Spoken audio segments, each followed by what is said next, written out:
Hello dear students of class 10th in subject IT. This week I am going to discuss with you hyperlinks in Calc. You can also insert link in Excel. A document hyperlink is a link clicking on which opens the linked document such as spreadsheet or text document or an image. Like any other document, you can add hyperlinks for your spreadsheet files too. To add hyperlinks to a spreadsheet file in your current worksheet, you can do the following steps. Click in the cell where you want to place the hyperlink. Click the hyperlink icon. This is the hyperlink icon. You can click over there on the standard toolbar, or you can go to the insert menu and click hyperlink command. It will open hyperlink dialog box where from the left pane click on the document button, click on the folder icon next to the path box to select the file name from your computer.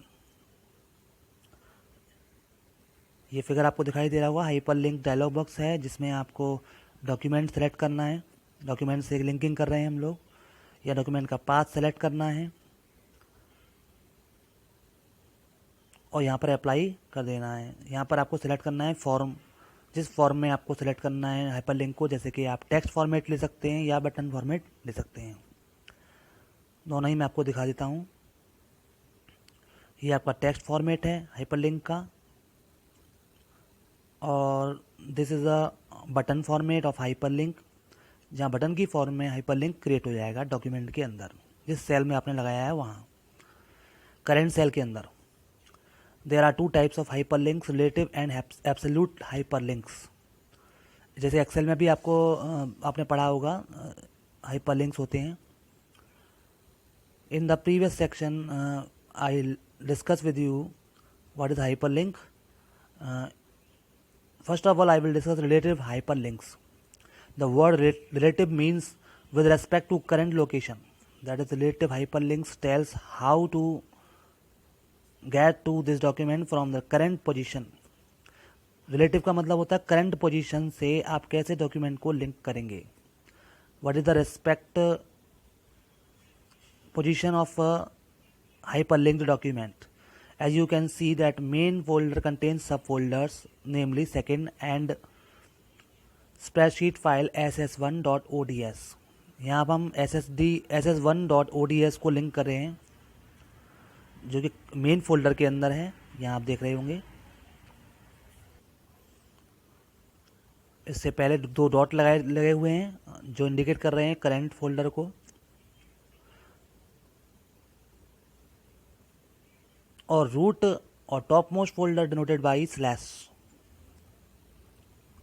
Slash के बाद में main लिखा है, main के अंदर second है, second के अंदर करंट फाइल है ss2.ods और ss3.ods, और जिसे हम लिंक कर रहे हैं वो मेन के अंदर ss1.ods है. Single dot denotes the current folder, double dot denotes the parent folder. तो पेरेंट फोल्डर के अंदर हमारी ये लोकेशन है फाइल की.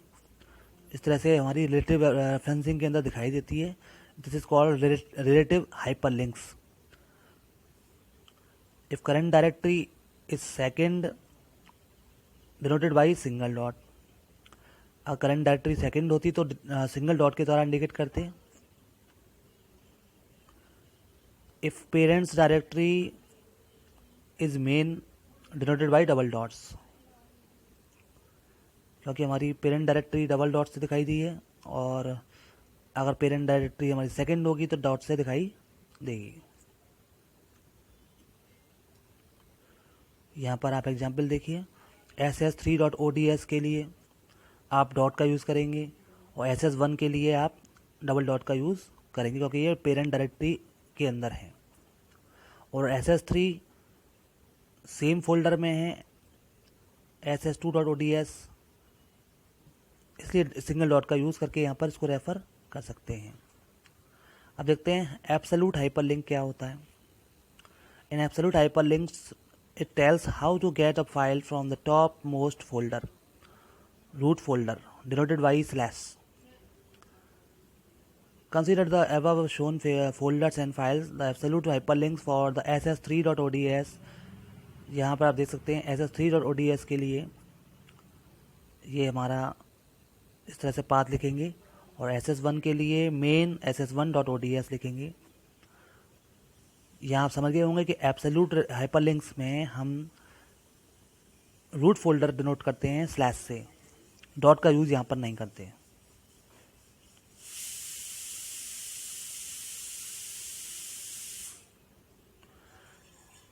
Note it in Calc it will always display an absolute hyperlink. हमेशा कैल्क में हाइपरलिंक जो शो होता है बाय डिफ़ॉल्ट वो हमारा एब्सोल्यूट होता है, जिसमें स्लैश से रूट डायरेक्टरी शो होती है।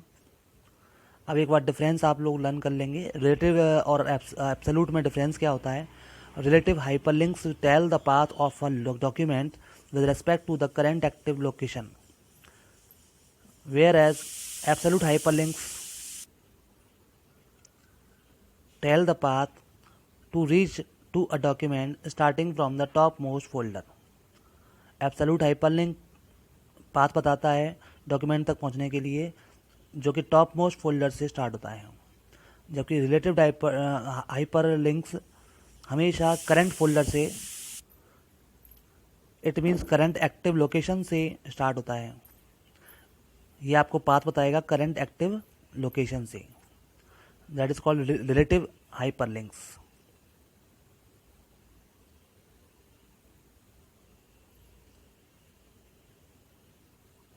Absolute hyperlink will stop working. कभी कभी एब्सोल्यूट हाइपरलिंक वर्क नहीं करता, उसका कारण यह होता है कि टारगेट मूव हो चुका होता है। Relative link will stop working sometimes only if the start and the target locations change relative to each other. जब कभी स्टार्ट और टारगेट लोकेशंस मूव हो जाती हैं तो रिलेटिव लिंक काम नहीं करता। Once again remind, Calc will always display absolute hyperlink. अब आप यूज देख लें हाइपरलिंक का। Document does not become very large with lot of information. Hyperlink लगाने से डॉक्यूमेंट ज़्यादा लार्ज नहीं होता और स्मॉल में ही क्रिएट हो जाता है। उसमें बहुत सारी इन्फॉर्मेशन हम इसमें इनकॉर्पोरेट कर सकते हैं, इंक्लूड कर सकते हैं। Additional information is also available by clicking at hyperlink. इसमें एडिशनल इन्फॉर्मेशन को भी हम ऐड कर सकते हैं। Hyperlinks make documentation reader friendly.